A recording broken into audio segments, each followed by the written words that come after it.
I remember like it was yesterday. I took the ball with the outside of my foot and the girl hit me from behind and my foot stayed in the ground and my leg kind of went over top of my foot. So my shin bone actually came over and hit my talus. We did an MRI and the MRI showed kind of like a little bit of cartilage damage and said it would take a couple weeks. So I took a couple weeks off. I got traded to Angel City. Of course, I was not going to not play because I was so excited to be here. Sid came in having had something going on with her ankle. Very common in a professional soccer player to have something that they're working with. Looked like a minor ankle sprain that had a little bone bruise along with it. I was waiting for it to get better, and it wasn't at all.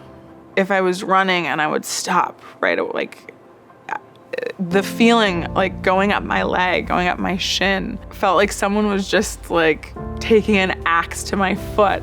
Sid had pain with certain ranges of motion and certain activity. So pain is coming from a certain area of her bone getting pressure on it.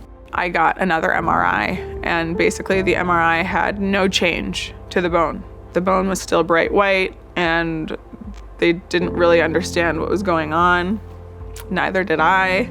It wasn't entirely clear at that point, honestly, whether it was bone or cartilage that was causing her the trouble. So for Sydney, that wasn't clear until we actually went in at surgery and found that there was a flap of cartilage injured. We knew the bone had a problem, but the bone problem was because the cartilage was injured. Going into surgery kind of blind and not knowing what you're gonna wake up to is very scary. So normally we can see this is what healthy bone should look like, a nice dark gray. This white area is where the injury is, so we can see that there's a lot of fluid in the bone. So on these images, fluid shows up as white. So you can see a little fluid in the ankle joint here. Having fluid in the bone is very abnormal. So this area is clearly a source of pain and ongoing difficulty for her. We had to protect the area because you can see we've caused some trauma in order to stimulate healing, and then we put a nice coating over there that helps the cartilage grow in and heal. The hardest part for me was coming back and then just being at home by myself and the kids being at school and just like sitting there not really doing anything because there wasn't anything for me to do. I was non-weight bearing. That was probably one of the darkest times of my career, just sitting there.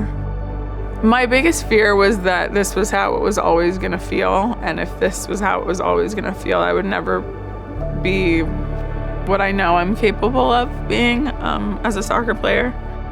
And, that was my biggest fear coming back from, my first baby. Oh, am I gonna be what I used to be? Yes. Then I had my second and I'm like, oh, am I gonna be what I used to be? Yes.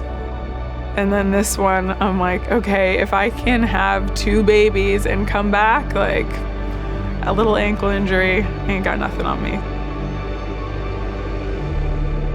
We're gonna be okay.